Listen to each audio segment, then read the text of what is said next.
요즘 마음이 예전 같지 않다고 느끼시는 분들 계실 겁니다. 나이가 들면 자연스럽게 마음도 편해질 줄 알았는데, 오히려 사소한 일에 신경이 쓰이고 밤이 되면 괜히 생각이 많아집니다. 몸은 예전 같지 않고 자식 일은 아직도 마음에서 내려오지 않으며 사람 관계는 점점 피곤해집니다. 겉으로는 다들 잘 사는 것처럼 보이는데 나만 혼자 뒤처진 것 같은 기분이 들 때도 있지요. 하지만 분명히 말씀드릴 수 있습니다. 이건 이상한 일이 아닙니다. 잘못 살아서도 마음이 약해서도 아닙니다. 우리는 평생 책임지고 붙잡으며 여기까지 살아왔기 때문입니다. 오늘 이 영상은 더 애쓰는 방법이 아니라 이제는 내려놓아도 괜찮은 것들에 대한 이야기입니다. 잠시만 편하게 들어보셔도 충분합니다. 이 이야기가 마음에 조금이라도 필요하셨다면 구독과 좋아요로 조용히 함께 해주셔도 좋겠습니다. 요즘은 나이와 상관없이 많은 분들이 남의 인생을 너무 자주 들여다보며 살아갑니다. 아침에 눈을 뜨면 가장 먼저 하는 일이 스마트폰을 집어드는 일이고, 특별한 목적이 없어도 습관처럼 카카오톡 단체방을 엽니다. 밤사이 올라온 메시지가 몇 개인지 확인하고, 누군가는 여행을 다녀왔다는 사진을 올리고, 누군가는 자식이 승진했다는 이야기를 남깁니다. 자랑처럼 보이지 않게 웃음 섞인 말로 올리지만 그 안에는 늘 잘된 이야기들만 있습니다. 그곳에는 자식이 힘들어서 울었다는 이야기나 부부가 요즘 말이 줄었다는 이야기, 밤마다 잠을 이루지 못하고 있다는 고백은 거의 없습니다. 다들 알고 있습니다. 그런 이야기를 올리지 않는다는 걸. 그런데도 우리는 그 장면들을 계속 들여다봅니다. 그러다 보면 어느 순간 설명하기 어려운 기분이 찾아옵니다. 딱히 큰 불행이 있는 것도 아닌데 마음 한쪽이 괜히 허전해집니다. 아침 식탁에 앉아 밥을 먹다가도, 엘리베이터 안에서 혼자 서 있다가도 문득 이런 생각이 스칩니다. 남들은 다들 바쁘고 잘 사는 것 같은데 나는 왜 이렇게 조용할까? 내 인생이 뒤처진 건 아닐까? 말로는 괜찮다고 하지만 마음속에서는 알 수 없는 비교가 계속 일어납니다. 이 비교는 아주 교묘합니다. 우리는 남들과 경쟁하려는 마음이 없다고 생각합니다. 이미 그럴 나이는 지났다고 말합니다. 그런데도 마음은 계속 흔들립니다. 이유는 단순합니다. 우리는 남의 인생에서 가장 반짝이는 조각만 보고 있기 때문입니다. 그 조각을 전부라고 착각하는 순간 내 인생은 괜히 빛을 잃은 것처럼 느껴집니다. 그래서 마음이 편해지는 첫 번째 선택은 생각보다 단순합니다. 더 잘 살기 위해 무언가를 더하는 것이 아니라 아예 보는 시간을 줄이는 것입니다. 단체방 알림을 끄는 것, 하루에 몇 번씩 확인하던 메시지를 일부러 늦게 보는 것만으로도 변화는 시작됩니다. 처음에는 괜히 뒤처지는 것 같고 소외되는 기분이 들 수도 있습니다. 하지만 며칠만 지나도 알게 됩니다. 그 불안이 생각보다 금방 사라진다는 걸. 남의 인생을 덜 구경하기 시작하면 이상하게도 내 하루가 또렷해집니다.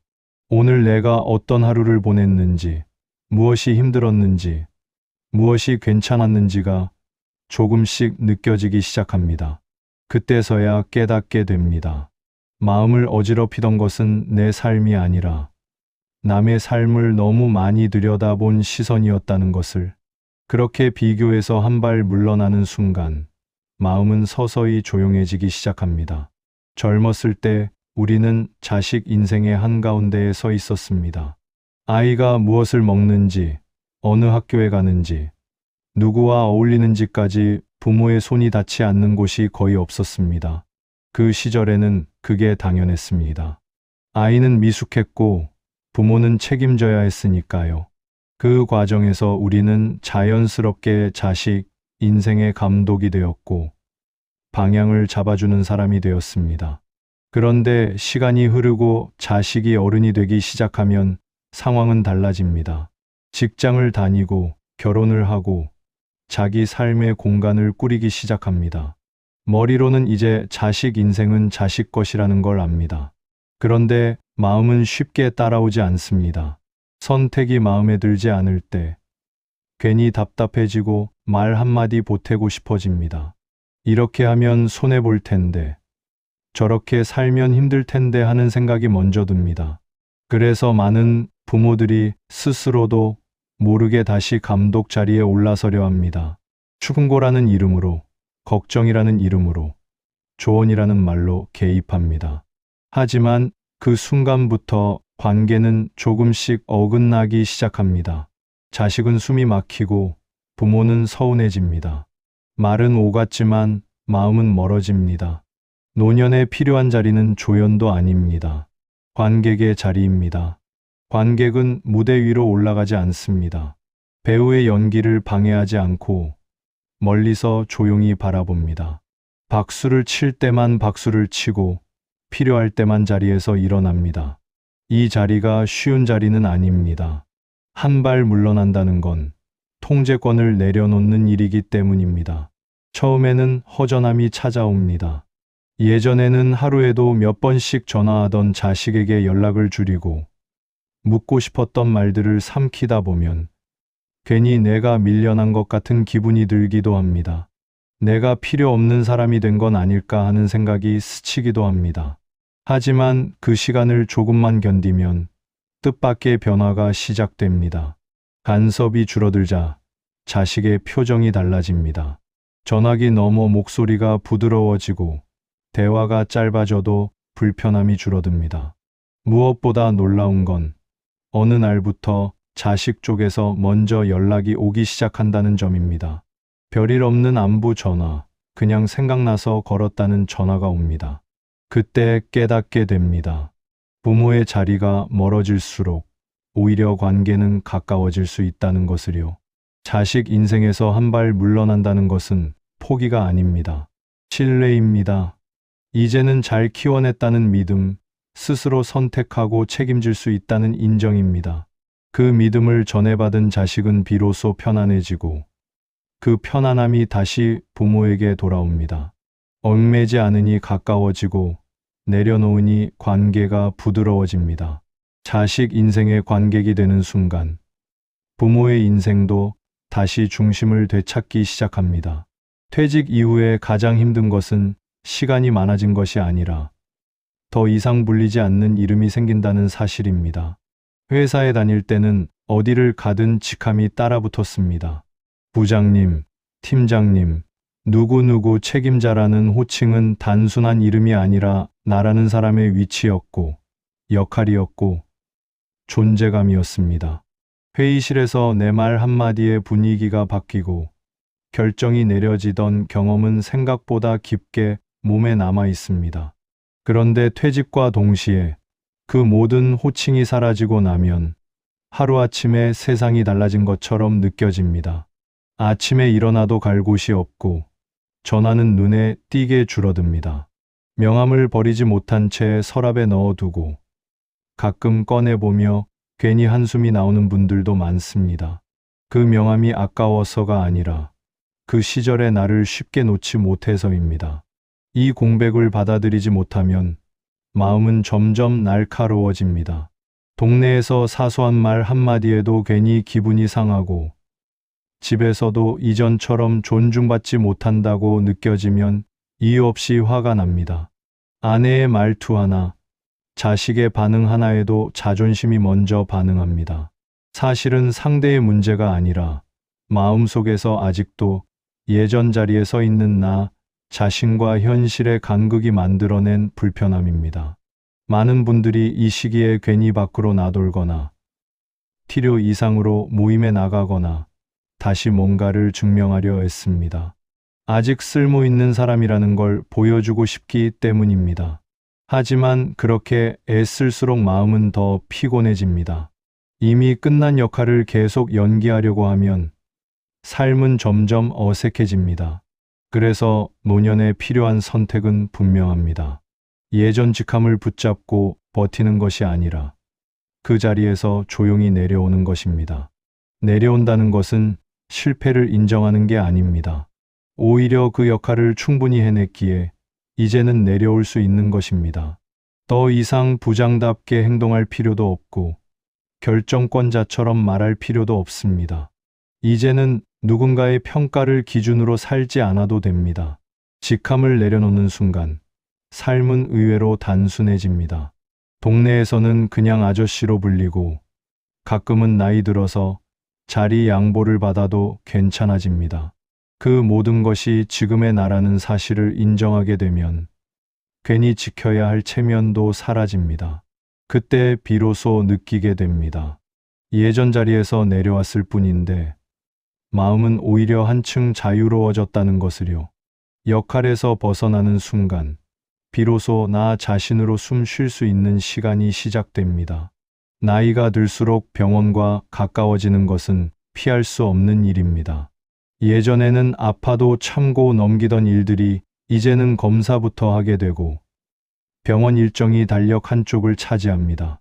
건강검진 결과지를 받아들고 나오는 날이면 집에 돌아오는 길 내내 마음이 무거워집니다. 아직 의사 설명도 듣기 전인데 종이에 적힌 숫자들이 먼저 눈에 들어옵니다. 빨간색으로 표시된 수치 하나만 보여도 가슴이 덜컥 내려앉습니다. 콜레스테롤이 조금 높다. 혈압이 경계선이다. 혈당 수치가 예전보다 올랐다. 그 말을 듣는 순간부터 머릿속은 온통 걱정으로 가득 찹니다. 집에 돌아와서는 인터넷 검색을 하고 비슷한 나이의 지인들에게 전화를 걸어 묻습니다. 누구는 약을 먹는다더라. 누구는 이 병원에 가보라더라 하는 이야기를 들을수록 마음은 더 불안해집니다. 숫자 하나가 하루의 기분을, 심지어 며칠의 마음 상태를 좌우해 버립니다.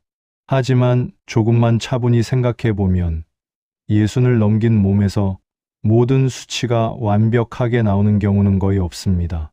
하나쯤은 높고 하나쯤은 낮은 것이 오히려 자연스러운 상태입니다. 문제는 그 숫자 자체가 아니라 그 숫자에 매달리기 시작할 때 생깁니다. 수치에 집착할수록 음식은 점점 재미없어지고 하루의 즐거움은 줄어듭니다. 뭘 먹을 때마다 이건 괜찮은지 저건 안 되는지 따지다 보면 몸보다 마음이 먼저 지칩니다. 노년의 건강은 숫자로만 판단할 수 없습니다. 아침에 눈을 떴을 때 몸이 얼마나 무거운지, 밥을 먹을 때 입맛이 있는지, 밤에 잠을 잘 자는지, 이런 감각들이야말로 몸이 보내는 진짜 신호입니다. 의사가 약을 먹으라고 하면 먹고 조심하라고 하면 조심하면 됩니다. 그 이상으로 하루에도 몇 번씩 수치를 떠올리며 스스로를 괴롭힐 필요는 없습니다. 건강은 관리의 대상이지 인생의 평가표가 아닙니다. 숫자가 조금 나쁘다고 해서 그날 하루가 나쁜 날이 되는 것은 아닙니다. 반대로 수치가 좋아졌다고 해서 인생이 갑자기 가벼워지는 것도 아닙니다. 숫자는 참고만 하고 삶의 중심은 여전히 나에게 두어야 합니다. 몸을 너무 걱정하느라 마음을 다치게 하지 않을 때 오히려 몸도 한결 편안해집니다. 노년에 접어든 부부에게 가장 큰 변화는 함께 있는 시간이 갑자기 늘어난다는 점입니다. 퇴직 전에는 각자 나가는 시간도 달랐고 집에 있는 시간도 짧았기 때문에 부딪힐 여지가 많지 않았습니다. 하지만 퇴직 후에는 아침부터 저녁까지 같은 공간에서 같은 공기를 마시며 지내게 됩니다. 처음에는 이것이 좋게 느껴지기도 합니다. 이제야 제대로 같이 사는 것 같다는 생각이 들기도 합니다. 그런데 시간이 조금 지나면 상황은 달라집니다. 특별히 할 말이 없는데도 습관처럼 말을 붙이게 됩니다. 왜 아직 안 나가냐? 그걸 왜 그렇게 하느냐? 점심은 뭘 먹을 거냐 같은 말들이 하루 종일 오갑니다. 하나하나는 사소한 말이지만 그 말들이 쌓이면서 점점 숨이 막히는 느낌이 들기 시작합니다. 말은 많아졌는데 이상하게도 마음은 더 멀어지는 기분이 듭니다.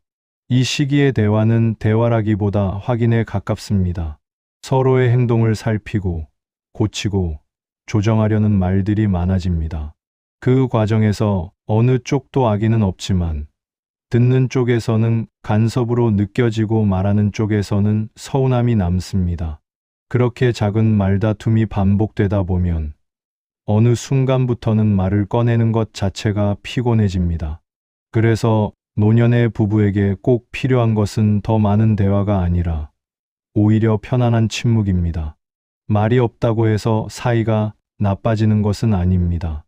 할 말이 없는데도 억지로 말을 이어가려 할 때 관계는 오히려 상처를 입습니다. 같은 공간에 있으면서도 각자의 시간을 인정하는 것, 각자의 리듬을 존중하는 것이 중요합니다. 같은 집에 살되 같은 삶을 살 필요는 없습니다. 한 사람은 거실에서 TV를 보고 다른 사람은 방에서 책을 보거나 휴대폰을 들여다봐도 괜찮습니다. 꼭 함께 있어야 한다는 압박을 내려놓는 순간 관계는 오히려 부드러워집니다. 필요한 말만 주고받고 불필요한 말은 줄이는 것만으로도 싸움은 눈에 띄게 줄어듭니다. 침묵은 무관심이 아니라 신뢰일 수 있습니다. 굳이 말하지 않아도 서로 괜찮다는 믿음, 각자의 시간을 존중해도 관계가 무너지지 않는다는 안도감이 생길 때 부부는 다시 편안해집니다. 노년의 부부에게 가장 큰 지혜는 서로를 바꾸려 애쓰지 않고 함께 있는 방식을 조금 느슨하게 만드는 데 있습니다.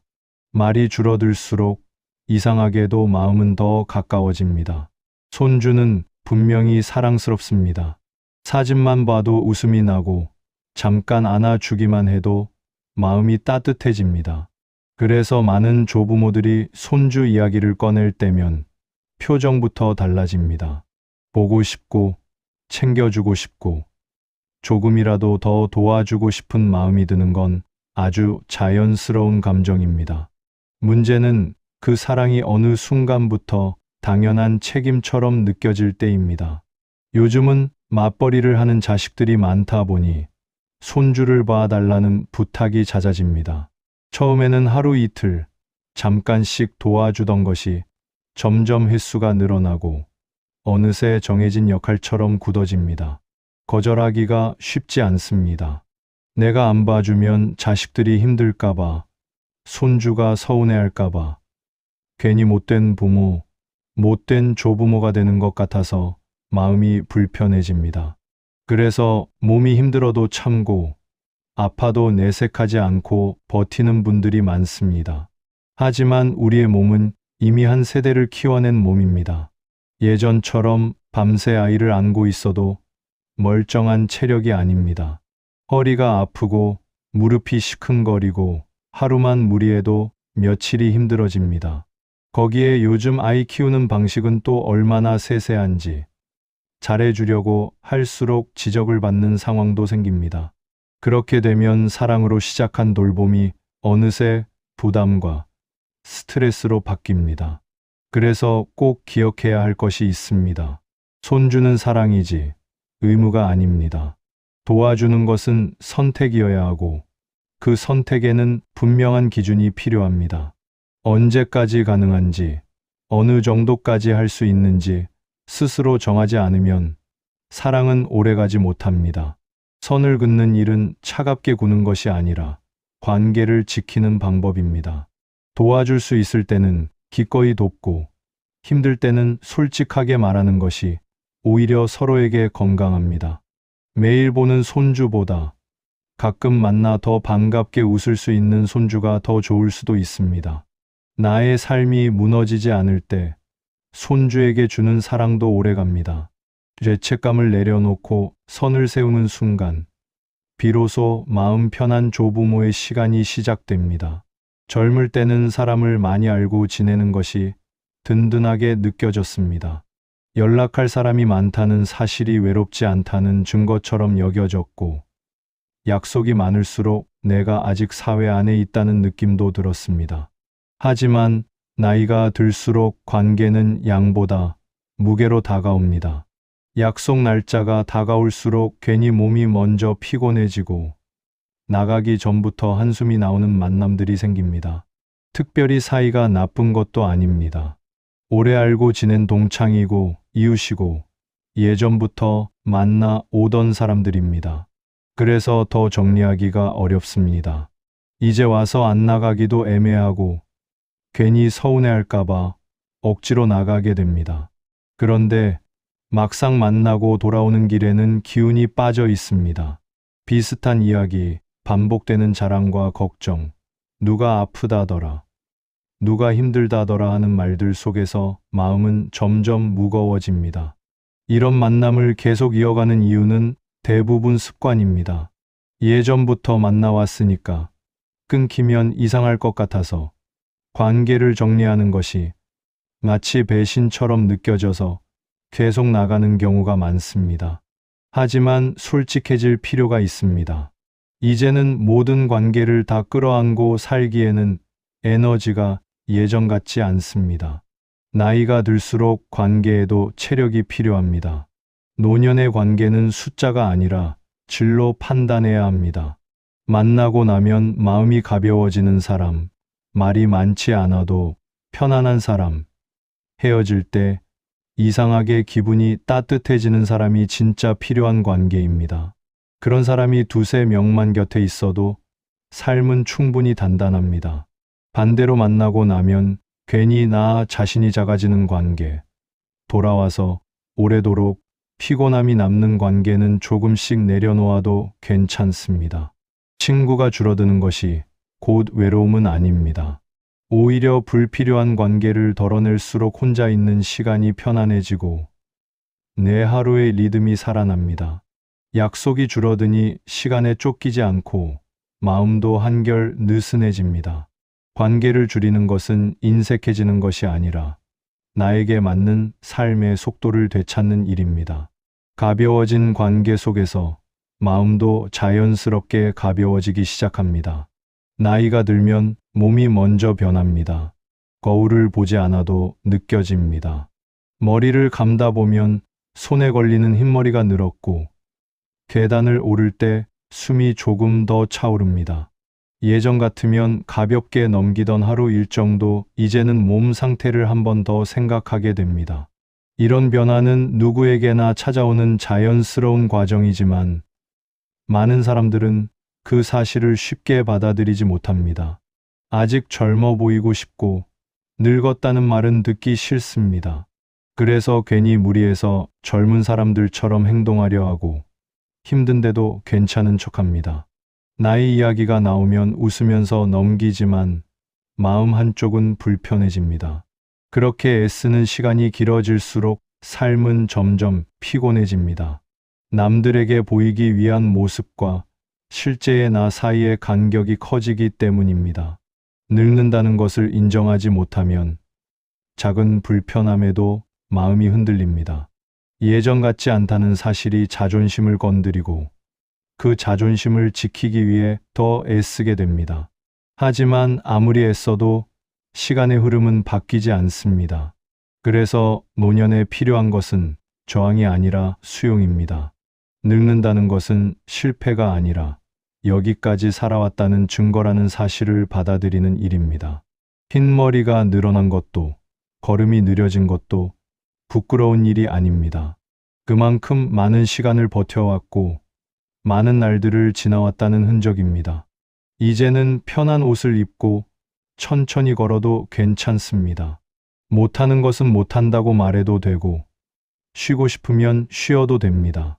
그렇게 솔직해지는 순간 마음은 오히려 가벼워집니다. 당당하게 나이를 인정하면 남들의 시선에서 한 발 물러날 수 있습니다. 더 이상 비교할 필요도 없고 증명할 필요도 없습니다. 그때 비로소 삶은 단순해집니다.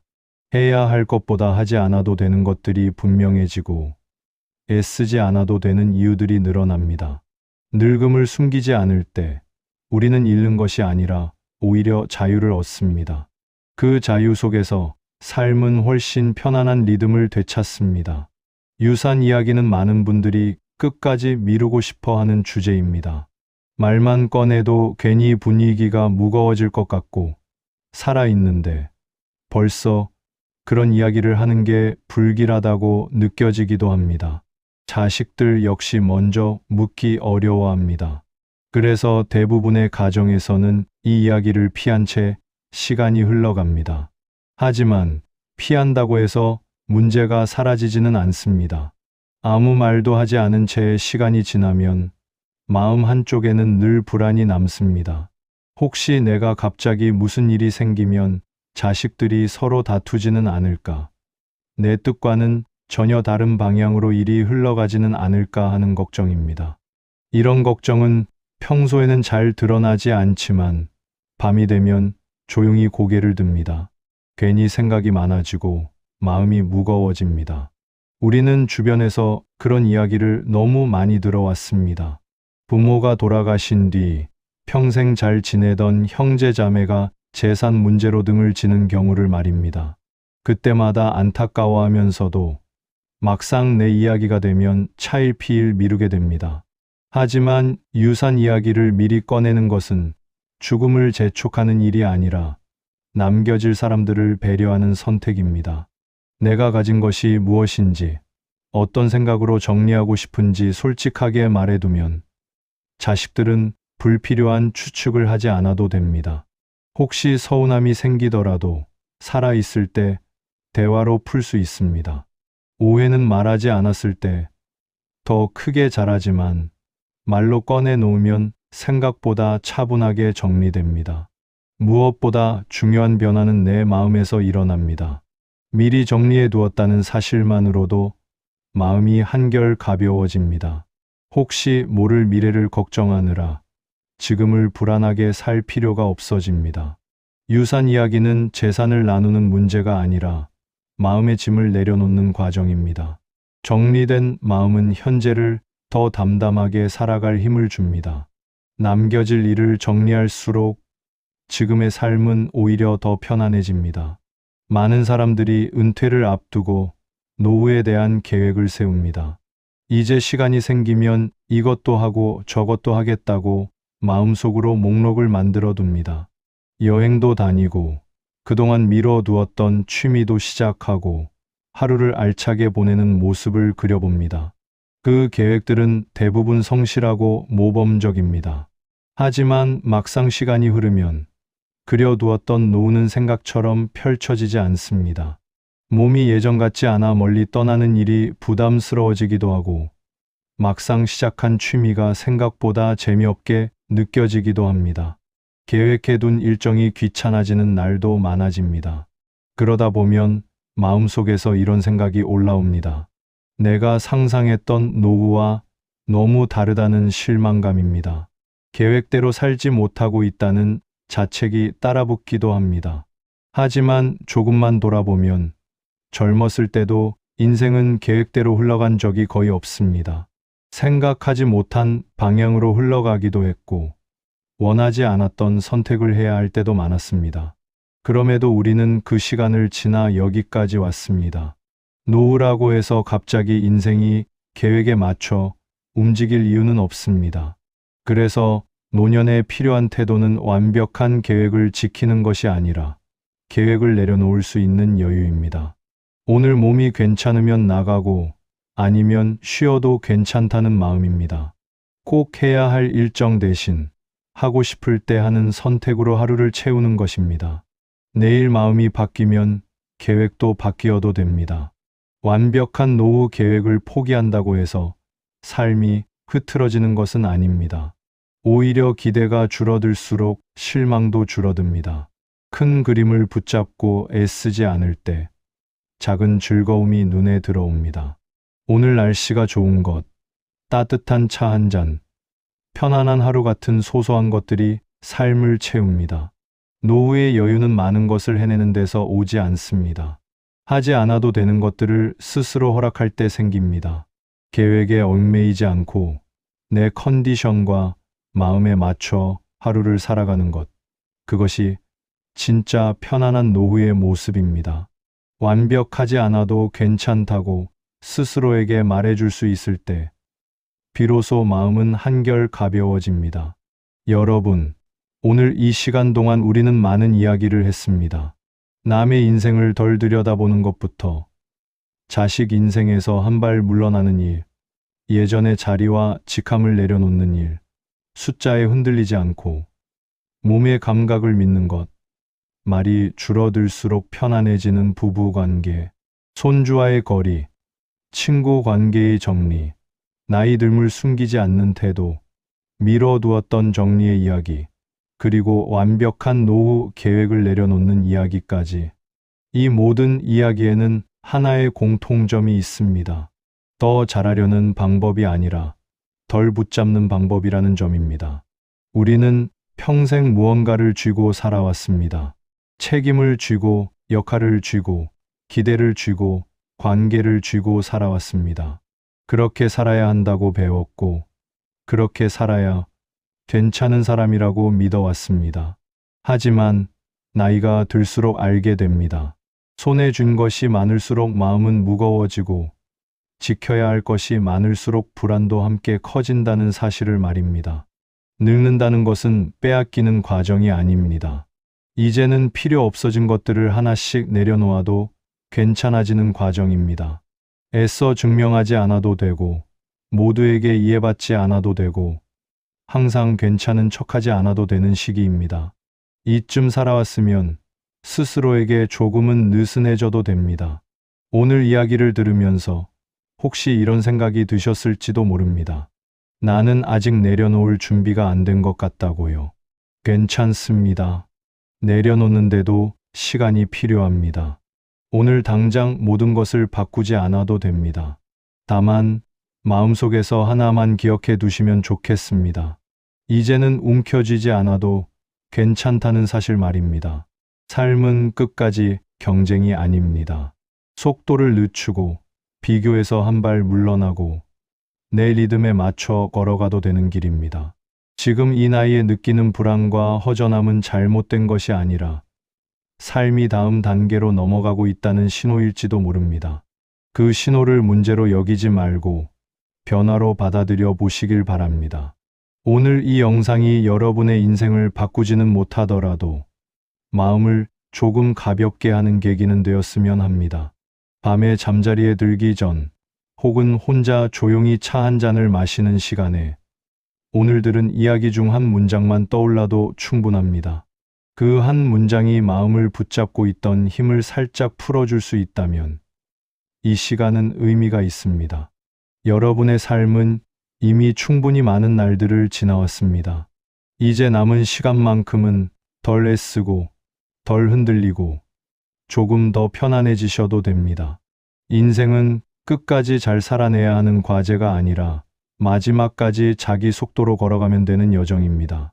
오늘도 이긴 이야기 끝까지 함께 해주셔서 진심으로 감사합니다. 이 채널이 여러분의 하루의 작은 쉼터가 되기를 바랍니다. 다음 영상에서도 또 조용히 부담 없이 찾아뵙겠습니다. 그때까지 여러분의 하루가 조금은 가볍고 마음이 조금은 편안하시길 바랍니다.